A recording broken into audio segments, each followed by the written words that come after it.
네, 자, 기본선 24페이지 가보겠습니다. 자, 24페이지 가시면 맨 밑에 가시면 용어의 정의가 나오지요. 이 용어 정의는 시험 문제에 반드시 100% 출제가 됩니다. 작년처럼 단독으로 한 문제 다 줄 수도 있고 최소한 지문으로 두세 개는 들어와요. 네, 그래서 꼭 반드시 보시고 내용은 다 아셔도 정확성을 기한다 이렇게 생각하시면 됩니다. 자, 중개. 자, 중개라 하면 무엇을 얘기합니까? 하면 제3조 규정에 한 중개 대상물에 대하여 자, 법제 3조에서 중개 대상 물건이 규정이 되어 있습니다. 대표 선수가 토지, 건물 같은 것을 얘기하죠. 토지, 건물, 임목, 광업재단, 공장재단, 또 명인방문 갖춘 수목수목의 집단, 한마디로 부동산인데요. 한마디로 부동산. 자, 거기에 대하여 거래하는 거래 당사자, 매매 계약이면 매도인, 매수인, 임대차 같으면 임대인, 임차인, 교환 같으면 교환의 당사자. 오케이. 그래서 거래 당사자 사이에 매매 거래, 교환 거래, 임대차 거래, 그 밖의 권리에 득실 변경하는 행위를 뭐 하는 것이다? 알선. 그렇죠. 거래가 되도록 알선, 흥정을 붙여서 거래가 되도록 도와주는 것. 이것을 이 법상의 중개다 이렇게 이야기를 하네요. 자, 그러면 이 법상의 이 중개를 의뢰받고 복비받고 직업적으로 하면 중개업이 되고요. 중개업이 된다 하게 되면 오로지 등록하신 우리 개업 공인중개사만이 할 수가 있게 됩니다. 그러면 일반인들은 이 중개를 무등록 상태에서 중개를 업으로 하시면 된다 안 된다? 안 돼. 그러니까 기본 개념은 쉽게 표현하면 전문가인 우리들만 할 수 있는 것인데 전문가인 우리들만 할 수 있는 것이 부동산 매매 교환 임대차에 한해서만 합니까? 아니면 포인트가 부동산에 관련되는 여러 가지 권리들의 득실병 행위를 다 알선하는 것이 다 포함됩니까? 이게 포함된다는 거예요. 그 밖에 권리 득실변경. 그래서 포인트가 뭐가 포인트가 됩니까? 그 밖에 권리 득실변경 것이 포인트가 됩니다. 그래서 부동산에 관한 권리, 부동산에 관련된 여러 가지 권리들이 있을 거예요. 부동산에 관련된 권리 어떤 것들이 있을까요? 그렇죠. 부동산 소유권, 부동산 임차권, 그 다음에 토지에 대한 사용권인 지상권, 지역권, 토지 건물에 대한 저당권 이런 것들 부동산에 관한 권리가 득실 변경될 때 그것을 알선하는 것을 이 법상의 중개다 이렇게 이야기를 하네요. 오케이. 자, 2호로 갑니다. 공인중개사. 공인중개사는 무엇이죠? 이 법에 의한 우리 한국 공인중개사법에 의해서 공인중개사 자격을 취득한 자를 말한다. 이 법상의 자격을 취득한 자. 그러면 미국에서 미국 법에 따라서 자격증을 취득한 자는 우리나라 이 법상의 공인중개사로 본다 안 본다? 안 본다 그 말이에요. 그죠? 이 법에 따라 우리나라 법에 따라서 시험 보셔서 자격증을 취득하게 되면 공인중개사라고 하자. 오케이. 자, 그 다음에 3호 중개업이에요. 1호가 중개. 잠깐만 3호는 중개입니까? 중개업입니까? 중개업이에요. 업이라는 말이 붙게 되면 직업적이다 그 말이거든요. 직업. 그래서 첫째가 다른 사람의 의뢰에 의하여 팔아주세요 매도 의뢰, 사주세요 매수 의뢰, 다른 사람의 의뢰에 의하여 일정한 보수를 받고 이 보수는 보통 말하는 복비입니다. 복비 그죠? 복비는 한도가 있다 한도가 없다 한도가 있습니다. 일정한 보수를 받으래요. 엄청난 보수를 받고 그러면 좋은데 일정한 이 세 글자 때문에 용어 자체에서 정의하기를 일정한 복비를 받아라. 이 일정한 이 세 글자 때문에 복비에 한도가 있는 겁니다. 몇 프로 한도 받는다? 토지 상가 기준으로 0.9% 한도가 있는 겁니다. 그래서 혹시라도 의협심이 있다 해서 내가 살신성인하겠다 해서 법을 개정시켜라. 내가 분신하겠다. 용어 정해서 일정한 보수 이 세 글자만 좀 빼주라 해서 한 명이 분신하겠다 해서 법이 개정이 되었다면 그냥 의뢰에서 보수를 받고 중개업을 한다 그러면 복비 한도가 있다 없다? 없습니다. 복비 한도가 있으면 우리가 좋아요 싫어요? 싫어. 복비 한도 없어야 돼요. 그죠? 그래서 10억짜리 아파트 하나 중개하면 복비 30%도 받고 40%도 받고 협의에 따라 50% 받고 해야 됩니다. 10억짜리 아파트 중개하고 복비만 5억을 땡기고 이래야 되는데 이게 아무도 지금 분실을 아무도 안 하네요. 누가 먼저 분실하나 지금 지켜만 보고 있어요. 그래서 지금 현행법에서는 복비를 받는데 일정한 복비를 받아라 이렇게 제한이 있다는 거예요. 그래서 일정한 복비를 받고 중개하는 것, 이 알선을 어떻게 한다? 업으로, 직업적으로. 직업적이라는 말은 한두 번 하는 것이 아니라 계속적, 반복적으로 불특정 다수를 대상으로 해서 그 다음에 계속적, 반복적으로 영리를 목적으로 했을 때 그것을 직업적이다 이렇게 표현합니다. 다시 말씀드려서 불특정 다수를 대상으로 영리를 목적으로 해서 계속 반복적으로 소위 말하는 장사 하루 이틀 하나 그런 말이 돼요. 그래서 계속 반복적으로 했을 때 그것을 직업적이다 이렇게 얘기하고 의뢰받고 보수받고 일정한 보수받고 중개를 업으로 했다. 요 개념은 중개가 아니라 중개업이 되는 거고. 그래서 1호에서 이 중개라는 말하고 3호에서 말하는 중개업은 개념이 같다 다르다 다르다. 그게 포인트가 되는 거예요. 중개라고 하는 것은 단순히 알선하는 것이 중개고 그것을 의뢰받고 복비받고 중개를 업으로 계속 반복으로 하게 되면 중개업이 되는 것이고 자, 왜 이렇게 중개하고 중개업을 구별합니까? 무등록 상태에서 중개를 업으로 해버리면 그때는 처벌됩니다. 근데 무등록 상태다 하더라도 우연한 기회에 중개를 꼴랑 한번 해봤어요. 그때는 처벌되지 않습니다. 그래서 처벌이 되느냐 처벌되지 않느냐 그거 관련해서 굉장히 중요한 개념이 되고 시험에서는 해마다 그 개념을 물어봅니다. 그래서 단순히 중개만 한 거냐 중개를 업으로 한 거냐 꼭 구별을 하셔야 됩니다. 자, 4호에 개업공인중개사 개공이죠. 개업공인중개사 보통 줄여서 개공이라 하면 이 법에 의하여 미국이 아닙니다. 그죠? 우리나라 법 이 법에 의해서 중개사무소 무엇을 한 자 개설 등록을 한 자 사무소를 개설 오픈을 해서 이것을 등록을 하는데 등록은 어디 가서 합니다? 등록관청.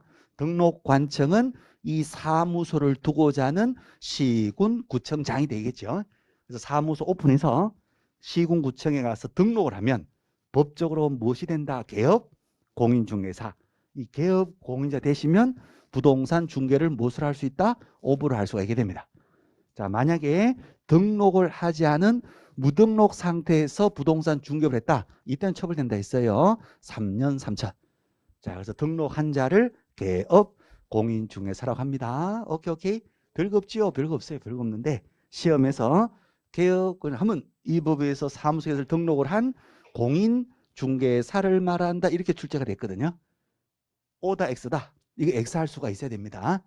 그래서 개업 공인중개사 이 개념은 사무소 개설 등록을 한 자를 말하는 것이지 자격증이 있다 없다를 따지는 것이 아니에요. 왜냐하면 부칙개공이 있었단 말이에요. 부칙개공.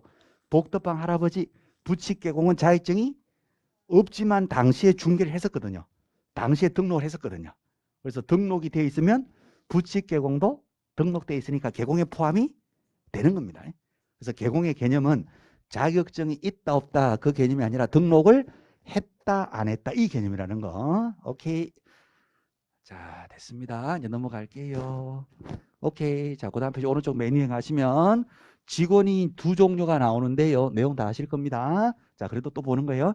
자, 직원이 두 종류인데 한 분은 자격증이 있는 직원이고 또 한 분은 자격증이 없는 직원인데 자격증이 있는 직원을 뭐라고 한다? 소속 공인중개사.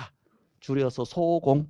자, 소공인은 누굽니다? 했더니 개업공인중개사에 소속된 공인중개사. 그렇죠? 중개사무소 개공에게 소속된 공인중개사로서 그 밑에 줄 우측에 중개 업무를 수행하거나 중개 업무를 수행한다는 얘기는 앞에 아까 왼쪽에 있었던 부동산 거래 행위를 알선하는 거 중개 업무를 할 수가 있다는 뜻이에요.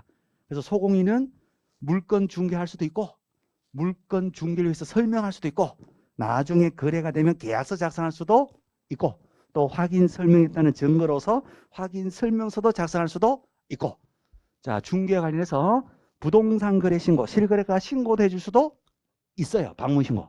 그런데 경매 물건 입찰 대리 경매장은 간다 못 간다? 못 간다. 거기까지예요.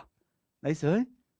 경매 대리 경매는 반드시 개공이가 직접 가도록 되어 있거든요. 거기까지 연결되시면 내가 11월 12월 과정을 제대로 열심히 했구나 이렇게 생각하시면 되고 나 오늘 처음 듣는데요 하시면 소공인은 무엇을 할 수 있다? 중개 업무를 수행할 수가 있다. 중개는 다 할 수 있는 거예요. 그죠? 자, 근데 우리 보조님은 중개 업무를 수행한다라는 말이 안 나와요. 중개 업무 관련된 단순한 업무를 보조만 합니다. 오케이, 그거 차이가 있는 겁니다. 그래서 계약서를 쓴다, 소공. 계약서를 못 쓴다, 보조원. 자, 그럼 다시 가시면 소공이라 하면 개공에 소속된 공인중개사로서 중개 업무를 직접 수행할 수도 있고 또 개공에 어떤 업무를 보조도 합니다. 중개 업무를 보조도 합니다. 사장님이 계약서 쓰는 것을 옆에서 보조 도와도 줄 수도 있다.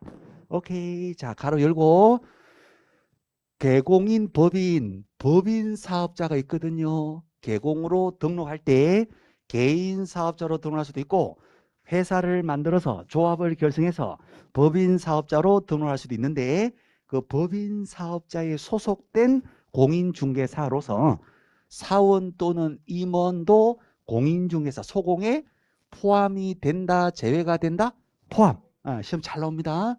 자, 다시 이제 줄여서 말씀드려 볼게요. 법인에 소속된 상무이사, 전무이사, 임원, 경영진들도 자격증이 있으면 어디에 포함된다? 소공에 포함이 돼요.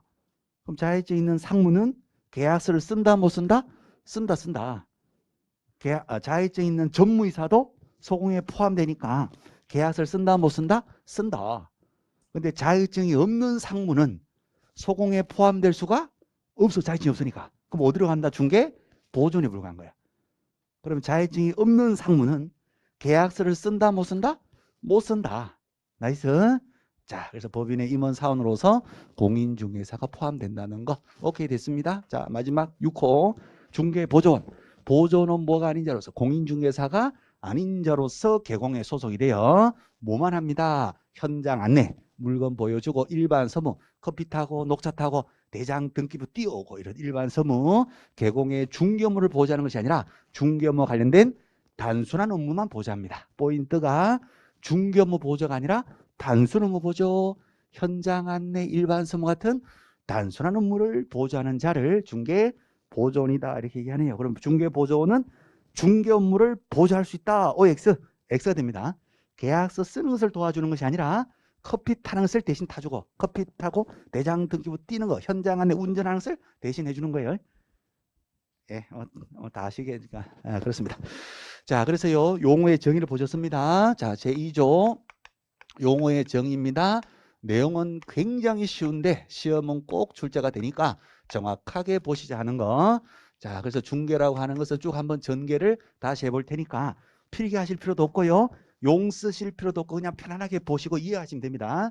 자, 중개라고 하는 것은 제3조 중개 대상 물에 대하여 거래하는 거래 당사자 간의 매매 거래, 교환 거래, 임대차 거래 뿐만 아니라 부동산에 관련되는 여러 가지 그 밖의 권리들, 부동산에 관련되는 권리들의 득실 변경, 권리 변동이라 하거든요. 득실 변경하는 행위를 뭐 하는 것이다? 알선, 거래가 되도록 흥정 붙여서 도와주는 것. 이것을 중개라고 하자. 용어 정의. 자, 그 다음에 중개업. 중개를 업으로 합니다 해서 업자가 붙었어요. 중개업 세 글자. 요건도 세 가지 이렇게 보시면 되거든요. 첫째가 다른 사람의 의뢰. 팔아주세요, 사주세요, 임대 세 놔주세요, 세 얻어봐 주세요. 다른 사람의 의뢰에 의하여 플러스 일정한 보수를 받고 일정한 보수를 받기로 약속하고 아니라 현실적으로 받고 이렇게 돼 있거든요. 보수를 받고 플러스 중개. 중개는 이 부동산 거래행위 알선인데요. 이 알선이라는 이 중개를 무엇을 한다? 업으로, 직업으로 행하는 것을 중개업이다 이렇게 얘기하죠. 그래서 다른 사람의 의뢰, 일정한 보수 중개를 업으로 이제 직업적으로 한다. 계속적, 반복적으로 한다 했을 때 중개업이다. 자, 그러면 요 중개를 업으로 한다 했을 때는 오로지 누구만이 할 수 있다? 개업 공인중개사만 할 수가 있게 됩니다. 그래서 개업 공인중개사 줄여서 개공, 깨공. 이 깨공은 무엇입니까 했더니 이 법에 의하여 중개사무소 개설 오픈해서 이것을 무엇을 한 자? 등록을 한 자, 사무소 개설 등록을 한 자를 개업공인중개사. 그래서 등록된 개공만이 부동산, 이 중개 대상물, 이 부동산에 대해서 거래하는 이 거래 행위를 알선하는 것을 의뢰받고 보수받고 직업적 계속 반복으로 등록하신 개공만이 할 수가 있더라. 기본 구조. 오케이. 무등록 상태에서는 중개업을 하시면 처벌이 된다. 오케이. 그 개념. 자, 그 다음에 이제 공인중개사 이 법에 의해서 공인중개사 자격을 취득한 자. 이 자격증을 가지고 만약에 등록을 했다면 용어가 무엇으로 바뀝니까? 등록했다면 공인중개사인 개업 공인중개사로 용어가 바뀔 거고, 이 자격증 가지고 개공에 소속이 되어서 직원으로 일을 하고 있다. 그럼 뭐가 된다? 소속 공인이 될 거니까 공인중개사 자체의 용어 정의는 이 법에서 자격을 취득한 자, 장롱면허 상태를 뭐라고 하자? 공인중개사라고 하자. 사무소 취직했다면 용어를 소속 공인중개사 바꿔서 얘기하자. 등록까지 했다면 개업 공인중개사 용어를 바꾸자. 그러면 공인중개사 자체는 뭐다? 장롱 면허 상태를 그냥 공인중개사라고 하자. 오케이, 그렇게 미리 약속이 돼 있는 겁니다. 자, 자격증 가지고 취직해서 소공 개공에 소속된 공인중개사로서 무엇을 수행한다? 중개 업무를 수행하거나 개공의 중개 업무를 보좌하는 자. 자, 그 다음에 중개보조원 공인중개사가 아닌 자로서 개공에 소속이 되어 현장 안내, 일반 서무 등 개공의 중개 업무 관련된 어떤 업무를 보좌한다? 단순한 업무를 보좌하는 자를 말합니다. 그래서 보조하는 직원이라는 점에서는 같은데, 그렇죠? 직원이라는 점에서 같은데 소공인은 어떤 업무를 보좌하고 중개 업무를 보좌하고, 그다음에 보조는 무슨 업무를 보좌한다? 단순 업무를 보좌합니다. 둘의 차이가 있다는 거 것입니다. 그럼 보존이 그러면 계약서를 쓰면 된다 안 된다? 안 됩니다. 보존이 계약서 썼다 그럼 어떻게 돼요? 자격증 등록증 양도대로 봅니다. 그래서 1년 1천을 처벌돼 버려요.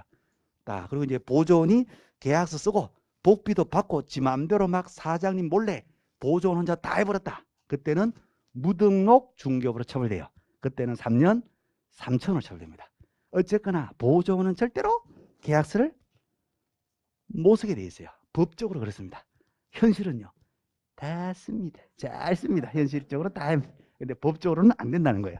용어 정의 자체에서 그렇게 딱 제한을 딱 해버렸어요. 자, 그렇습니다. 그래서 용어 정의 그 자체로서도 이제 시험 문제 나오거든요. 그래서 용어 정의 시험 문제 나올 때는 이 자체에서 말장난 많이 칩니다. 말장난. 그래서 매매기간 임대차만 알선설 중개라고 한다. OX, X.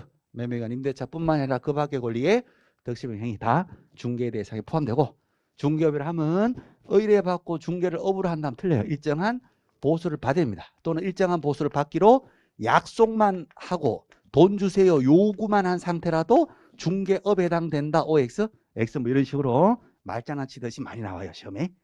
등록한 자, 개공인데 등록한 공인중개사를 말한다. X 이렇게 해서 용어 정의는 정확하게 봐주셔야 됩니다. 자, 용어 정의 자체가 있었고요. 그 다음에 이제 용어와 관련해서 내용으로 또 들어가 보면요. 내용으로 들어가 보면 중개 자체의 내용하고요. 그 다음에 중개업 요 두 개에 관해서는 내용도 시험에서 물어봐요. 그래서 그 내용도 일단 전개를 한번 해볼게요. 자, 내용입니다. 일단은요, 별건 아닙니다. 중개 행위의 성격. 그러면 중개는 부동산 거래 행위를 거래되는 이 거래 행위에는 매매거래, 교환거래, 임대차 거래뿐만 아니라 부동산에 관련된 여러 가지 권리들의 득실병행 행위 다 포함될 텐데 부동산 거래 행위를 알선하는 것이 중개다 했으니까 중개는 부동산 거래행위 알선, 흥저부조 알선, 이 알선행위의 성격은 뭐냐? 단순한 사실행위에 불과하더라. 예. 이 사실행위, 알선을 왜 붙이느냐? 흥정을 왜 붙여요? 돈 벌라고. 그래서 상인으로서 하는 상행위에 들어가더라. 우리 개공인은 상법적으로 보게 되면 상인에 해당이 된다 안 된다? 해당이 됩니다. 상행위를 하는 상인이에요. 상인. 영리 목적의 상인. 민간인이 아니잖아요. 그죠? 그러니까 상인으로서 영리 목적으로 하는 이 알선, 흥정 붙이고 하는 이 알선은 어떤 행위에 들어간다? 상행위에 들어간다. 그리고 단순한 사실에 불과하더라. 이제 이런 내용들. 자, 그 다음에 이제 중개의 종류가 나오는데 외우지 마시고 시험에 나오는 것은 딱 정해져 있어요. 그러니까 막 쫙 뭐 여기 보면 뭐 국내 중개, 국제 중개, 상사 중개, 민사 중개, 사 중개, 공인 중개, 전시 중개, 보도 중개, 국내 중개, 국제 여러 가지 나와요. 나오는데 시험 나오는 것은 딱 두 가지밖에 없어요. 부동산 중개는 상사 중개다, 민사 중개다. 민사 중개다. 요거 하고 민사 중개. 민사 중개다 하는 거. 자, 그다음에 한쪽만 의뢰 면에서요. 한쪽만 의뢰 받아서 다른 개공하고 공동 중개할 수도 있다 없다? 있다. 그래서 이때 의뢰는 매도 의뢰, 매수 의뢰 양쪽 다 꼭 쌍방으로부터 의뢰를 다 받아야 한다. OX, X가 되거든요. 왜냐하면 한쪽만 의뢰 받았다. 매도 의뢰만 받았다. 물건만 잡았다. 그 말이에요.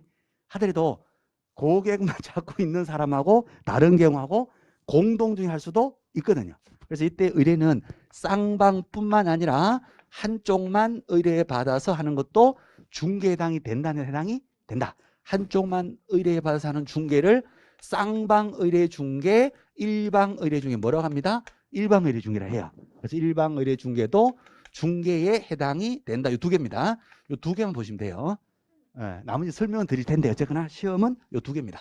그래서요, 부동산 중개는 민사 중개고 한쪽만 의뢰 받아도 다른 개공하고 공동 중개할 수 있는 된다는 거. 자, 그다음에 중개의 대상이 되는 여러 가지 권리들이 나오거든요. 중개 대상이 되는 권리. 중개 대상이 되는 권리는 이걸 앞글자를 따서 외우는 게 아닙니다. 부동산의 자, 개념상 부동산이라는 권리가 득실병행될 때 그것을 알선하는 것이 중개다 했으니까 이 법상의 중개는 모든 중개를 얘기하는 것이 아니라 부동산 중개를 얘기한다 그 말이야. 모든 권리를 다 얘기하는 것이 아니라 부동산에 관한 권리만을 얘기한다 그 말이에요. 그래서 부동산에 관한 권리.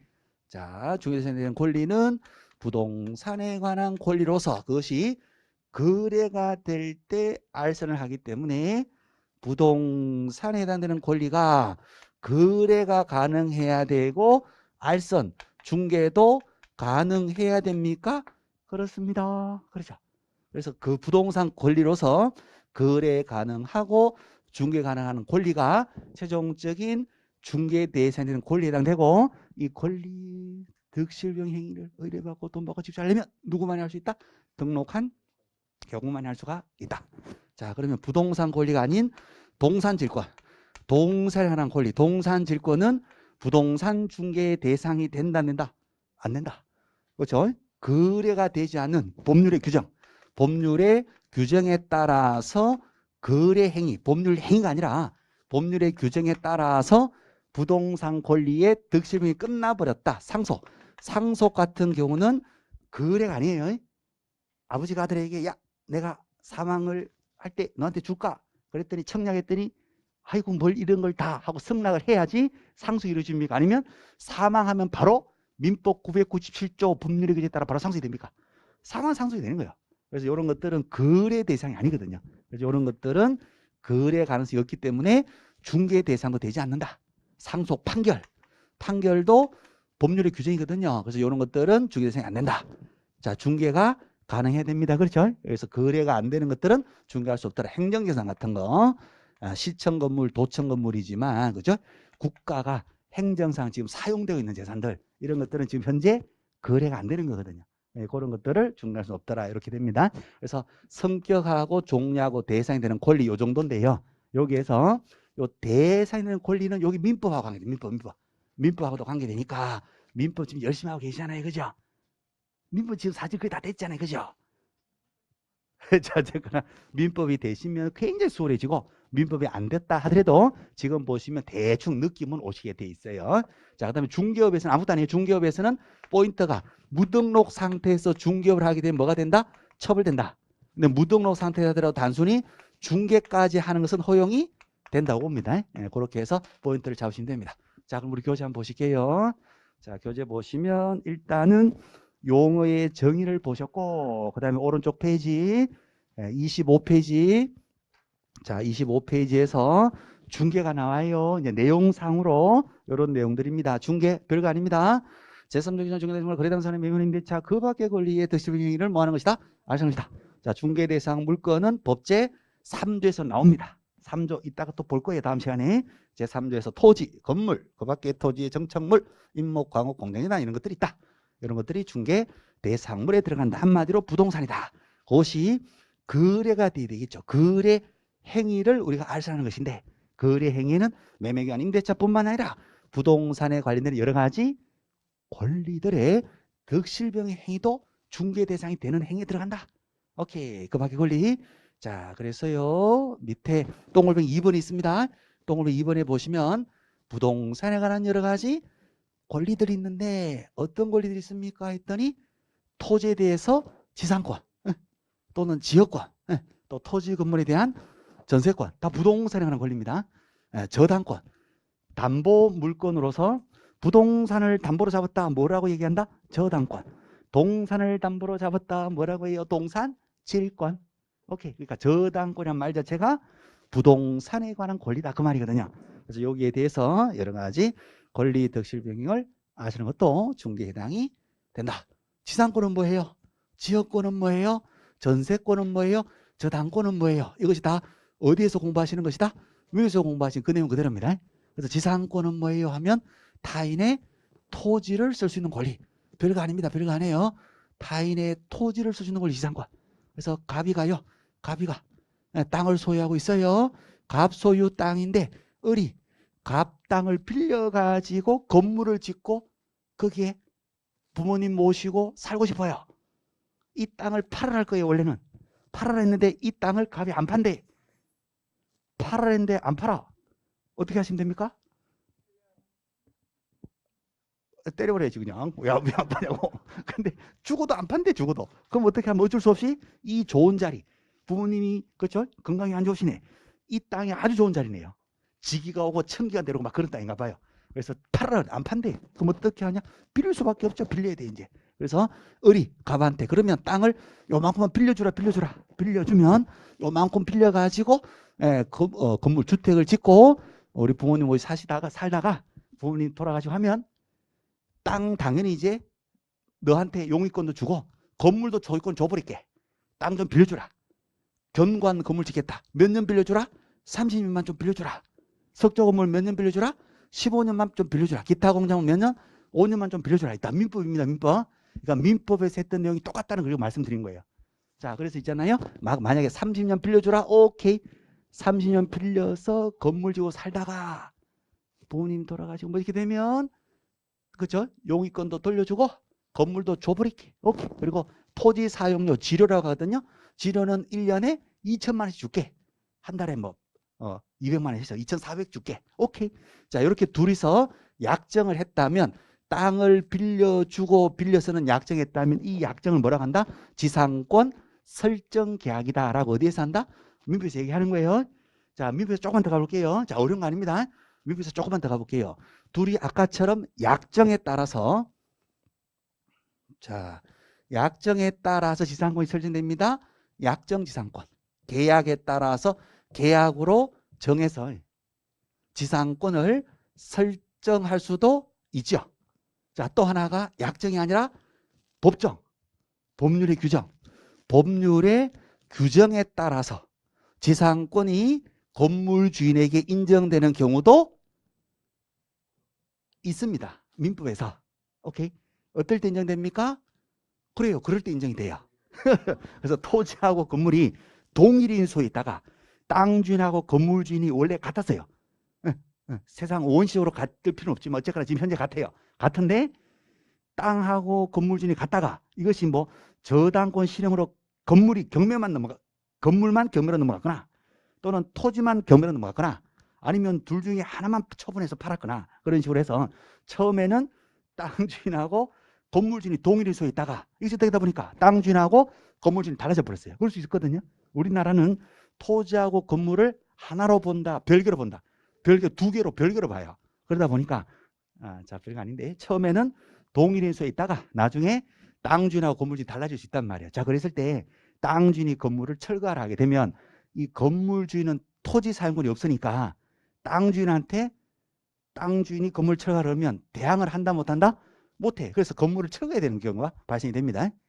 처음에는 동일인 소에 있다가 땅하고 건물이 소유자 달라지게 됐을 때 땅 주인이 건물을 철거를 했을 때 이걸 철거해야 되는 경우도 있단 말이에요. 그런데 진짜로 철거를 해야 된다 하게 되면 처음에는 같은 사람 소유이다가 나중에 달라지는 경우가 우리나라는 한두 건이 아니에요. 3건이 넘거든요. 그럼 그때마다 건물 다 땅 주인이 철거를 해서 다 철거한다면 우리나라는 뭐가 된다? 철거 공화국이 됩니다. 건물을 철거할 수가 없어요, 현실적으로. 그래서 건물을 위해서 남의 땅을 쓸 수 있는 권리를 국가 공권력으로 법률의 규정에 따라서 강제로 줘버려요. 그래서 뭐라고 한다? 법정지상권. 국가 공권력으로 이 건물 소유를 위해서 뭘 준다? 타인의 토지를 쓰는 지상권을 줘버립니다. 국가 공권력으로. 자, 그래서 이제 이게 법정지상권이 되는 것인데 이 법정지상권은 종류가 많이 있습니다. 미국에서 다 공부하실 거거든요.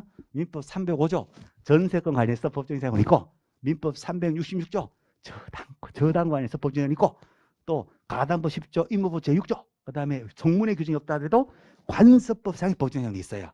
자, 그럼 다시 돌아오시면 이 약정지상권은 토지에 관한 사용권이니까 이 계약을 할 때 약정을 할 때 우리가 중간에 개입을 해서 지료에 대해서 합의가 안 된다. 그러면 토지상 2,400 줄게. 우리 중개업자가 2,400은 너무 약하잖아요. 3,600 줘. 오케이. 그래야지 얘가 이거 지상권 설정해 준대. 오케이. 흥정부질수가 있다 없다? 있다. 자, 지금 저 혼자 잘하고 있나요? 그래서 계약에 따르는 약정지상권은 중개된다? 돼요. 되는데 법률의 규정에 따라서 강제 국가 공권력으로 강제로 인정되는 지상권을 우리가 중개할 일이 있다 없다? 이건 없게 돼요. 그래서 여기서 말하는 지상권은 무엇을 얘기한다? 약정지상권을 얘기하는 거예요. 그죠? 오케이. 그래서 약정지상권도 토지에 관한 권리, 토지 사용권에 대한 득실병 행위니까 이것도 알선 대상이 된다. 자, 그럼 지역권은 뭐예요? 지역권은? 그렇습니다. 그 얘기입니다. 지역권. 내 땅의 편익을 위해서 다른 땅을 사용할 수 있는 권리입니다. 지역권이에요. 그죠? 자, 간단하게 할게요. 간단하게. 이거 다 하면 이제 민법이 돼버리니까 진짜 간단하게. 여기에 도로가 있는 거예요. 도로가 통행지역권 얘기하려고 합니다. 예, 이 도로가 있는데 내 땅이 어디에 있더라? 내 땅이 여기 딱 들어가 있어요. 갑의 땅이. 여기는 을의 땅, 여기는 병의 땅이래요. 그럼 이 갑의 땅은요. 도로에 접해 있는 면이 있다 없다?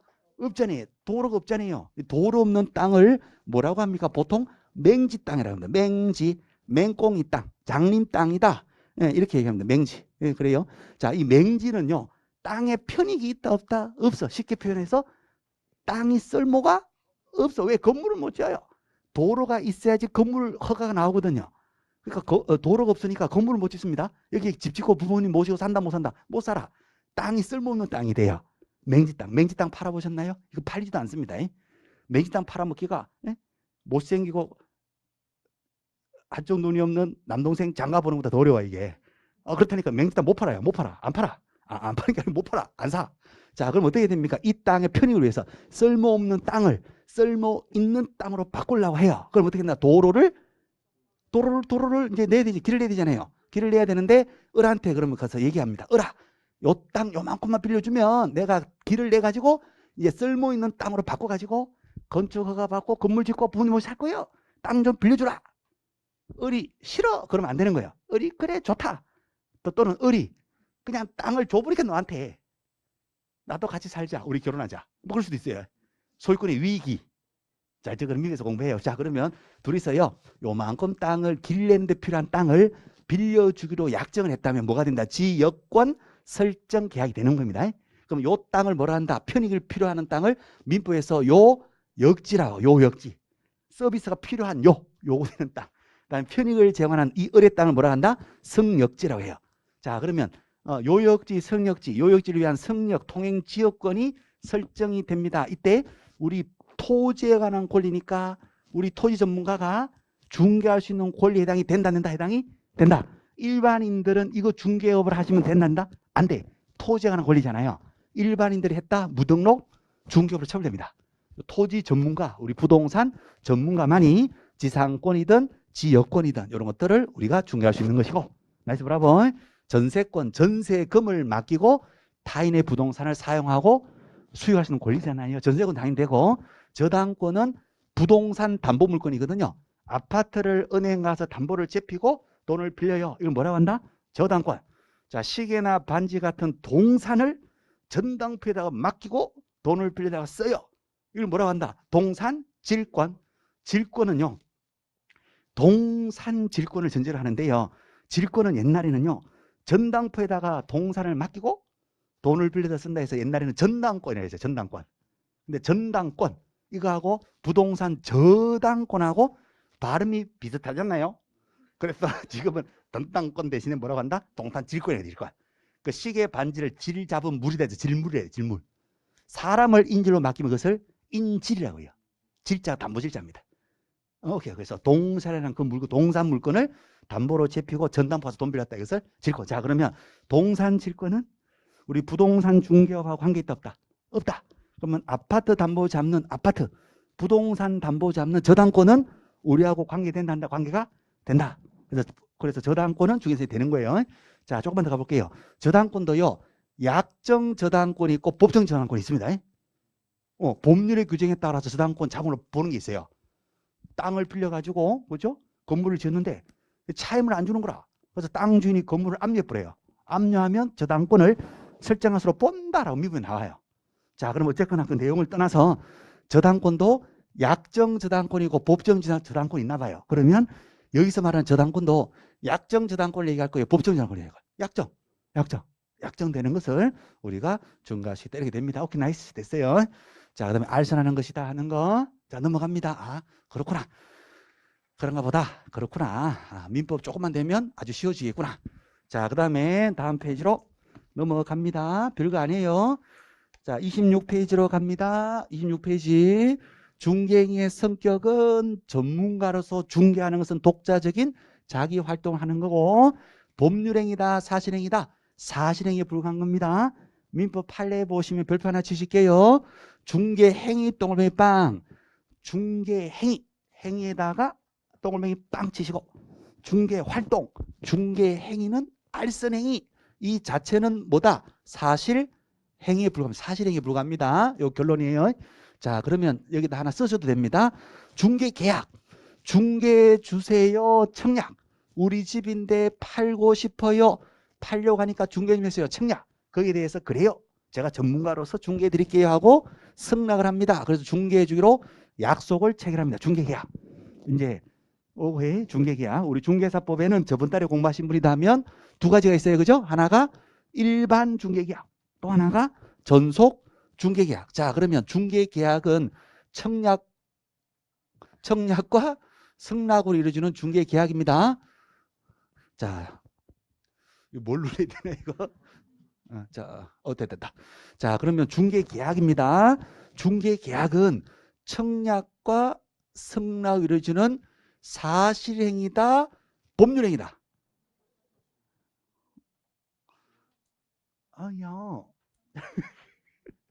지금 제가 뭐 때문에 이거 하겠습니까? 두 개를 구별하려고 그러겠죠.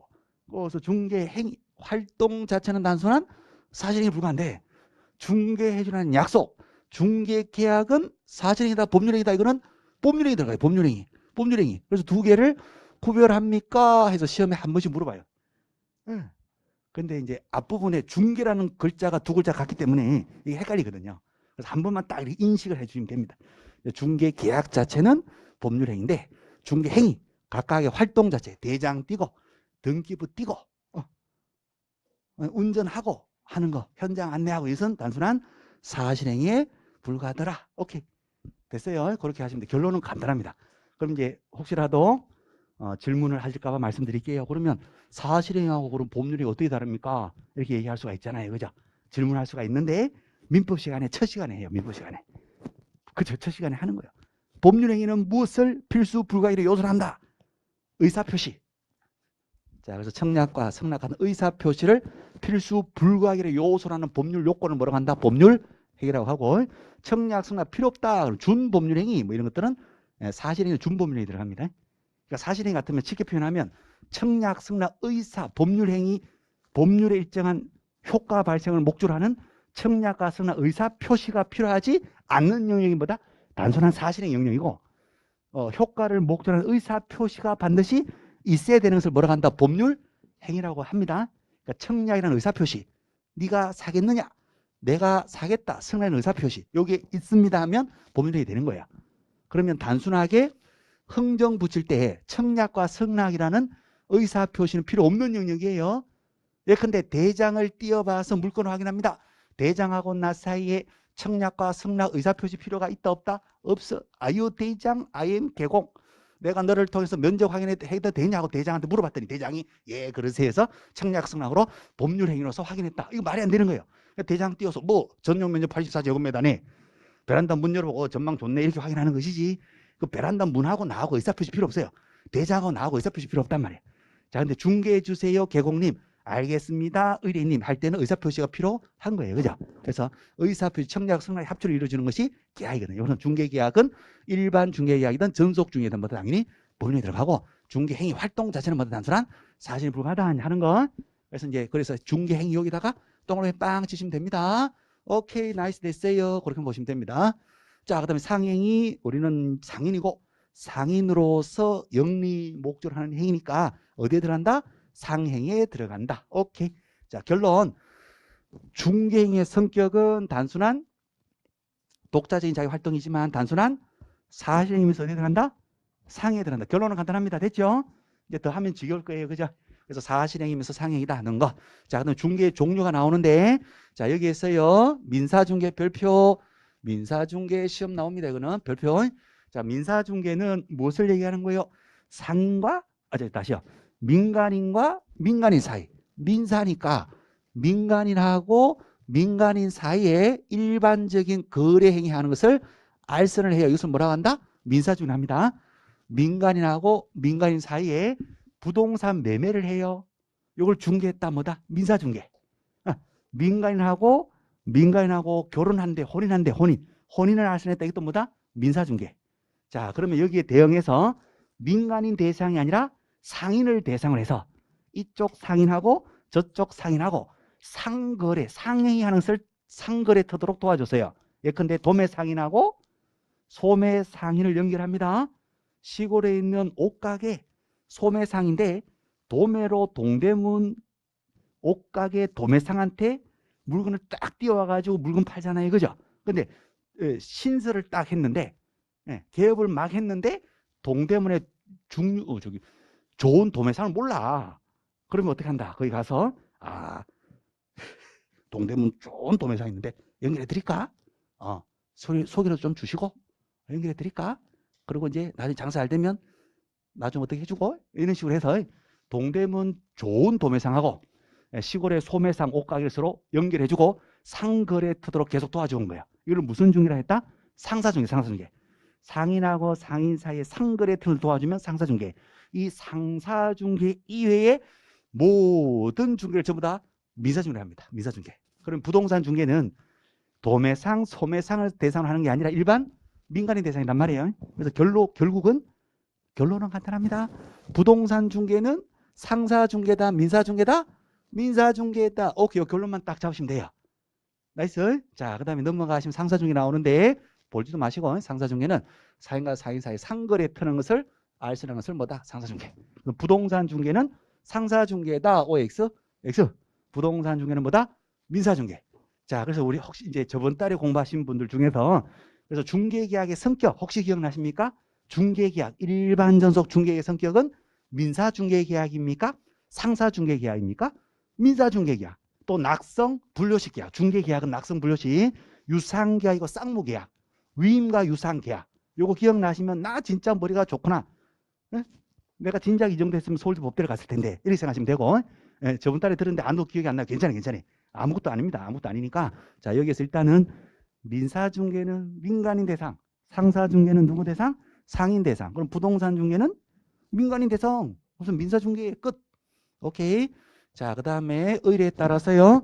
쌍방으로부터 의뢰를 다 받아요. 쌍방 중개. 매도인한테도 의뢰를 받고 매수인한테 의뢰를 받아서 혼자 중개합니다. 혼자 한다는 측면에서 이름을 붙이면 이것을 뭐라고 한다? 혼자 했다? 단독 중개라고 합니다. 혼자 하려면 매도 의뢰도 받고 매수를 받아야지 혼자 하죠.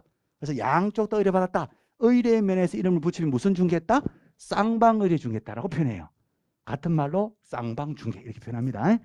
보통의 중개는 이 쌍방 중개거든요. 그런데 한쪽만 의뢰를 받아도 중개가 된다 안 된다? 된다. 매도 의뢰만 받았다. 매수 의뢰만 받은 다른 계공이하고 무슨 중개하더라? 공동 중개를 하더라. 오케이. 네, 그래서 한쪽만 의뢰 받았다 하더라도 다른 계공이하고 힘을 합해 가지고요 공동 중개할 수도 있잖아요. 그래서 공동 중개는 일방 의뢰 중개를 전제로 하는 거예요. 나이스 브라보. 자, 그래서요 일방 중개도 중개에 해당이 된다 안 된다? 해당이 된다. 이 결론입니다. 밑에 판례 별표 하나 치시고 또 시험에서 자꾸 물어보거든요. 한쪽만 의뢰받은 일방 중개도 중개 해당이 된다 해당이 된다. 자, 시험 문제에서 중개가 되려면 반드시 쌍방으로부터 의뢰를 모두 받아야 한다. OX X 양쪽 의뢰 받을 수도 있고 한쪽만 의뢰 받아도 공동중개하면 된단 말이에요. 자, 그래서 그뿐만 아니라 일방 의뢰에 의해서 매매원 임대차 그바의 권리 득실에도 중개업무에 포함이 된다. 오케이, 이렇게 되겠습니다. 일방 의뢰 중개도 중개된다. 이제 여기 이제 요 개념이 나중 가시면요, 이제 조금 더 이제 심화 과정으로 가게 되면 한 번만 들어만 보십니다. 한쪽만 의뢰 받아도 다른 나는 물건만 의뢰 받았어요.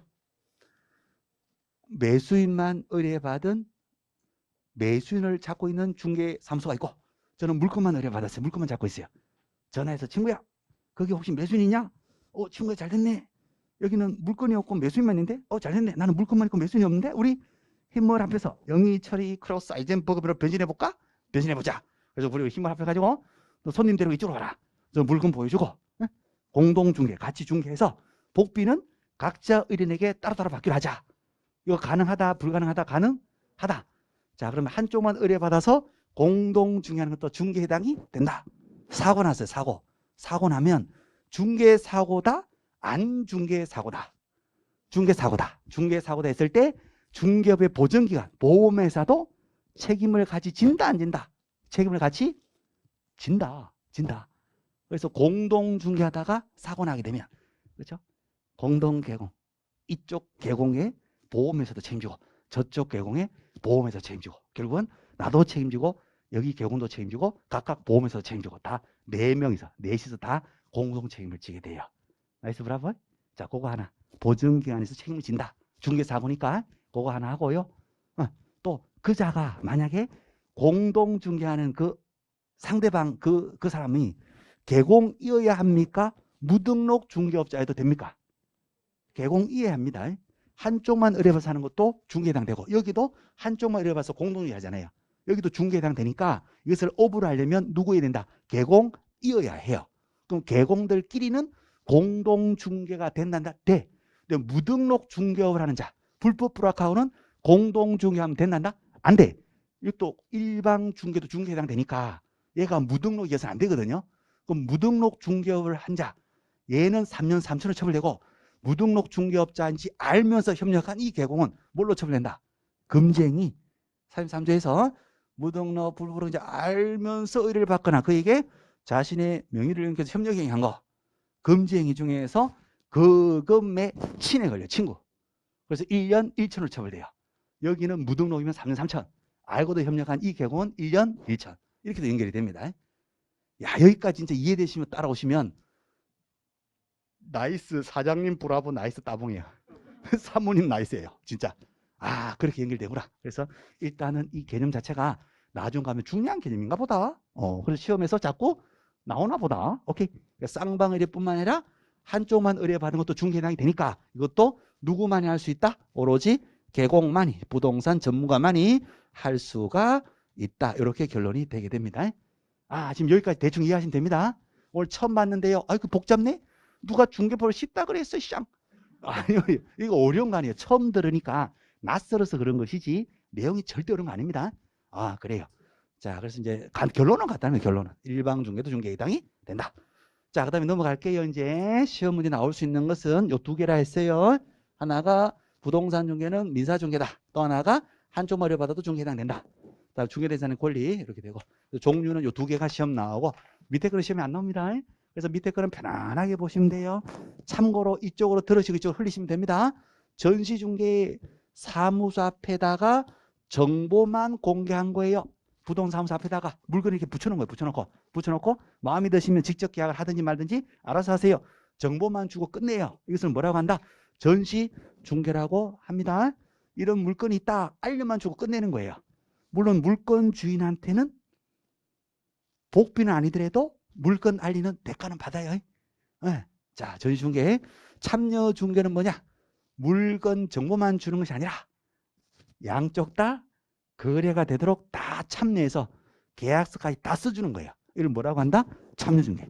같은 말로 매개중개 이렇게도 얘기합니다. 자, 우리 부동산 중개는 우리 중개사법의 중개는 전시중개를 전제로 합니까? 참여중개를 전제로 합니까? 참여중개 전개하겠죠. 그래서 매도 매수 손잡고 가서 계약서까지 다 써주고 중개가 완성되어 이렇게 표현하는 거죠. 자, 넘어갑니다. 공인중개, 법적인 자격증을 가지고 법적인 근거를 하는 거 공인중개. 사중개는 아무 근거도 없이 법적인 근거도 없이 그냥 마음대로 막 하는 거예요. 자격증도 없이 막 합니다.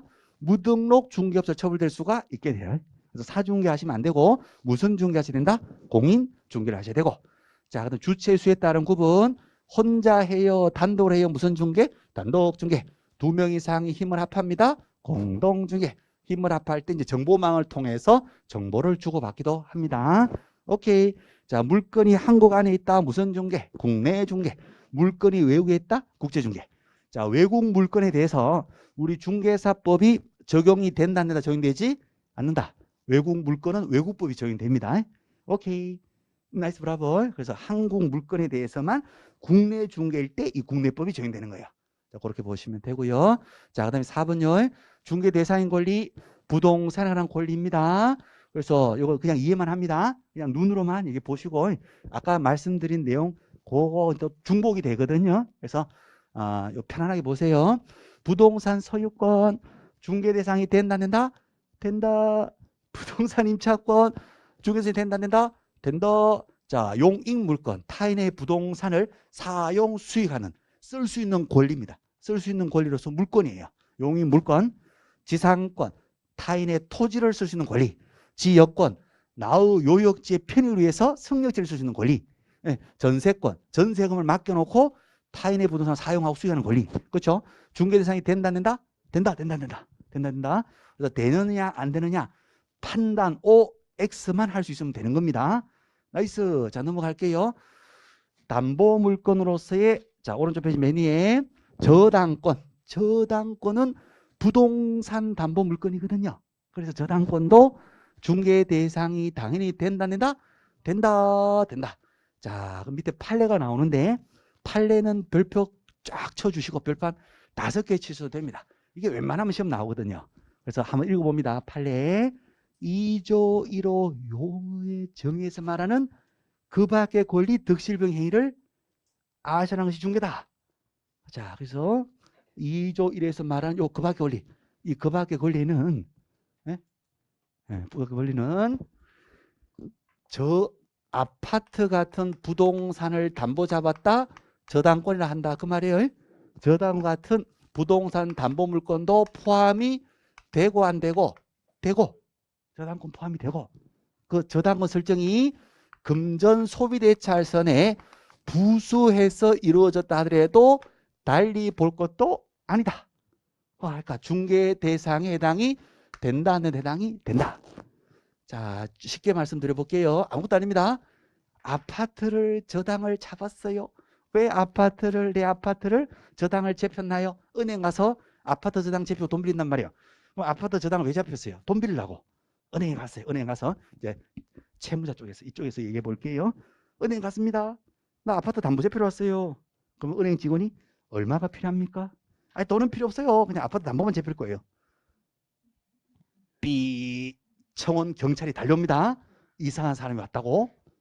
자, 그러니까 내 아파트를 담보로 제피겠다. 그 말은 돈을 빌려다가 쓰겠다. 그 말이잖아요. 그럼 돈 빌려 쓰는 것을 민법에서 뭐라고 한다? 금전, 소비대차라해요. 금전. 돈, 금전을 소비 목적으로 쓰려고 대, 빌려주고 차, 빌려다 쓰는 거예요. 그래서 돈 빌려 쓰고, 그죠? 나중에 그 돈 빌린 만큼 돈을 이자 붙여서 갚으면 되잖아요. 그래서 저당권 하고요. 아파트 담보 잡는 저당권하고 돈 빌리는 것은 같이 이루어진다, 부정성. 같이 이루어진다, 따로 이루어진다. 같이 이루어집니다. 같이. 돈 필요하니까 담보 잡히는 거예요. 돈 다 갚았다 그러면 저당권 넘어가 된다? 소멸돼 버려요. 민법 이상 민법이었습니다. 자, 금융소비자 채권이 가면 담보 저당권도 따라간다 안 따라간다? 원칙적으로 따라갑니다. 수반성. 자, 이제 민법에서 공부하시는 것인데 조금 더 쉽게 얘기하면 아파트 담보는 왜 잡는 거에 돈 빌려고. 그러니까 현실적으로는 같이 이루어진단 말이에요. 같이 이루어질 때 이것을 중개를 하는 것도 중개 해당이 된다는 해당이 된다. 원래 같이 이루어지는 거니까. 오케이. 자, 그래서요. 자기 집 아파트를 담보 제피고 돈 빌리는 것을 이것을 알선하는 것을 의뢰받고 보부받고 중개를 하려면 누구 해야 된다? 개공해야 됩니다. 일반인들은 아파트 담보 제피고 돈 빌리는 것을 중개업을 하시면 돼야 안 돼요? 안 됩니다. 왜냐하면 돈 빌려 쓰는 것 자체는 대부업의 대상이죠. 하지만 돈 빌리는 게 담보로 뭐가 붙는다? 아파트 부동산 저당권이 붙어버려요. 부동산하는 권리가 붙는단 말이에요. 그러면 이것은 일반인 대부업자도 할 수 있는 것이지만 아파트 부동산 저당권이 붙어버리면 누구만 할 수 있다. 이때는 부동산 전문가만 할 수 있어요. 오케이. 예를 들어서 아파트가 10억짜리인데 아무것도 안 해요. 어렵게 생각할 필요 없어요. 10억짜리인데 매수 쪽에서 아이고 중개업자님요. 제가 10억 돈이 없네. 7억밖에 없네. 7억. 3억이 없는데 일단은 이 아파트를 등기를 넘겨주면 제가 등기를 쳐서 그걸 담보로 제피고 나머지 3억을 빌려가지고 잔금 치면 안 될까요? 중개업자님 매도인 집주인한테 얘기 좀 해주세요. 그래서 그 얘기를 들은 우리 개공이 아이고 딱하다. 3억 잔금이 없네 이거. 불쌍해라. 그랬어요? 그래 알았어요. 그럼 내가 얘기해 줄게요. 매도인 찾아가서 매도인님 있잖아요. 지금 10억이 안 들어오고 7억밖에 돈을 못 넣는데 그래서 일단은 7억 받고 등기 넘겨주면 소유권 이전 등기 해주면 그걸 은행 가서 담보로 제피고 3억 빌려가지고 잔금 친대 라고 이제 얘기를 해주는 거죠. 매도인한테. 얘기했더니 매도인이 뭐라고 합니까? 그렇죠? 뭐가 쑥 들어오는데 손가락 두 개가 눈으로 쑥 들어옵니다. 이렇게. 와우. 그러니까 현실적으로는 그러한 매도인이 거의 없습니다. 아마나 그런데 이 매도인이 교회를 다니네. 성당을 다니네. 절을 다니네. 포교한대. 성교한대. 아 그러면 조건이 있다. 뭐냐? 우리 절에 같이 가자. 우리 교회 같이 가자. 우리 성당 같이 가자. 그걸 조건으로 해서 그렇게 넘겨주겠대요. 그러면 성립이 그렇게 가능합니까? 불가능합니까? 가능도 합니다. 현실적으로 그런 경우는 100에 한두 건이 될까 말까예요. 현실적으로 거의 없어요. 하지만 그럴 수도 있는 거예요. 그죠? 그러면 이 매수 쪽에서 그죠? 등기 받아가지고 소금 치댔지. 그럼 은행 가서 이것을 담보 제피고 잔금 3을 빌려가지고 매도인에게 잔금 치면 되는 거죠. 요거 중개한다 하더라도 누구만 할 수 있다. 부동산 전문가 우리 개공만 할 수 있는 것이지 일반인들은 그거 한다 못한다? 못한다. 나이스 브라보. 아싸리요 아싸리요. 자 여기까지 쉬었다 해야 되겠다. 그죠? 자 그래서 저당권 시험에 워낙 많이 나오니까 자 그래서요 요 문구 그대로 시험에 자꾸 나오거든요. 그래서 시간이 좀 걸리긴 했는데 어쨌거나 요거 꼭 하셔야 됩니다. 이 주에서 말하는 그거에 걸리는 저당권도 담보물권도 포함되고 따라서 타인의 의뢰에 의하여 일정한 보수를 받고 저당권 설정이 알선 이것이 뭐가 된다? 중개되잖아요. 알선. 요 중개를 어떻게 한다? 지금요? 업으로 했잖아요. 업으로. 자, 그래서 똥올뱅이 치신다면 다른 사람의 의뢰 똥올뱅이 일정한 보수 똥올뱅이 그 다음에 가로 열고 저당권 설정이 알선 가로 닫고 그 다음에 바로 뒤에서 업으로 똥올뱅이 빵. 자, 그러면 세 가지 요건 의뢰 받고 보수 받고 그 알선 중개를 업으로 했죠. 그럼 중개업에 해당이 된다는 해당이 되고 오케이 해당이 되고 시험 계속 나옵니다. 해당이 되고 콤마 그 행위가, 즉 저당권 설정 행위가 어디에 부수된다? 금전 소비대차 알선의 부수에서 돈 빌리니까 아파트 담보를 잡는 거거든요. 하더라도 달리 본다, 달리 볼 것도 아니다. 달리 볼 것도 아니다. 결국 중개업 해당이 된다, 안 된다? 해당이 된다. 중개업 해당이 되니까 이것도 누구만 할 수 있다? 우리 개공, 부동산 전문가만 할 수 있다. 오케이, 나이스. 자, 이걸 가지고 있잖아요. 심화과정 가면 전국 모의고사에 이걸 가지고 워낙 시험 많이 나오니까 반복이 많이 돼 있어요. 딱 보면 된다라고 딱 그냥 외워버렸어요. 근데 전국 모의고사에 뭐가 나오냐면 금전 소비대차에 대한 알선하는 것도 중개에 해당된다. 이렇게 시험 나옵니다. 모의고사에. 다 써서 작년에. 자, 금전 소비 알선은 중개에 해당된다. OX. X. 돈만 빌리는 것은 대부업의 대상이 돼요. 부동산 중개하고 관계없어요. 그런데 돈 빌리는 게 수반해서 포인트가 뭐가 붙은 거예요? 저당권이 붙잖아요. 자, 그러니까 무슨 얘기냐면 이게 지금 너무 많이 갔나요? 그러면 심화 과정 그때 가서 할 걸? 속으로 너무 심하다요. 기본만 해라요.